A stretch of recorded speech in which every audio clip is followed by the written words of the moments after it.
Auf der anderen Seite. Vores problemstilling er, hvordan påvirker kultursammenstød i filmen Auf der anderen Seite de enkelte individer i filmen?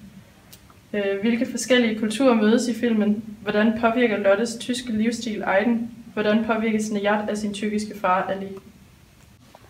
Det vi vil vise med vores sag er, hvordan forskellige kulturer møder hinanden. Filmen viser globaliseringen og hvordan forskellige individer påvirkes heraf. Globaliseringen kommer til udtryk i f.eks.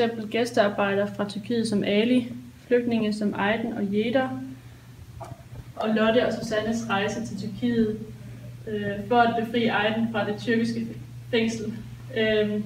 Nihat, som er Alis søn og er født i Tyskland og derfor integreret.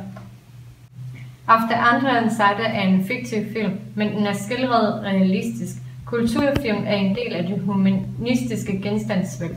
Da vi arbejder med filmen, anvendte vi metoderne filmanalyse, filmiske virkemidler, hvor vi anvendte den nykritiske analysemetode, som stiller spørgsmål om komposition, fortællerforhold, personrelationer, tema, konflikter og løsning.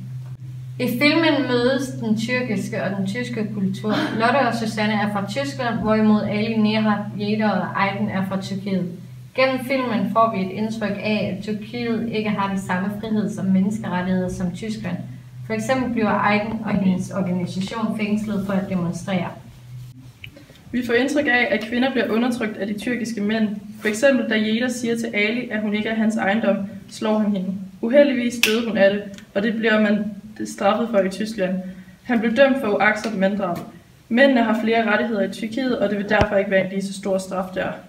Vi får indtryk af, at Tyskland for eksempel har gode og billige uddannelsesmuligheder. De er hjælpsomme og har bedre menneske- og frihedsrettigheder. Lottes tyske livsstil gør Aiden mere åben og får Aiden til at tro på, at der er mulighed for, at Tyrkiet kan få frihed. Lotte og Aiden får et nært forhold til hinanden, og Lotte åbner hendes horisont, hvor det er acceptabelt at være homoseksuel. Nihat er meget integreret i modsætning til sin far Ali. Nihat er formentlig født i Tyskland, og han er professor i tysk og lever en tysk livsstil. Han har lært tyrkisk af sin far og lidt om den tyrkiske livsstil, men han er ikke enig med ham. For eksempel da Ali betaler Jeder, som er en prostitueret, til at flytte ind hos ham, hvor han ser hende som hans ejendom. Da Jeder dør, siger Nihat fra over for sin far, og han siger, at han ikke er søn af en morder. Nihat føler sig skyldig over for Jeder og sætter sig derfor til at finde hendes datter Aiden. Derfor flytter han til Tyrkiet midlertidigt, men det ender med, at han køber en tysk boghandel i Tyrkiet og bosætter sig der i en lejlighed. Han får derved begge verdensopfattelser for både Tyrkiet og Tyskland. Hvis vi havde haft om den samfundsvidenskabelige metode, havde vi lagt mere vægt på samfundet frem for individet. Hvis vi havde haft om den naturvidenskabelige metode, havde det ikke været muligt i denne sammenhæng.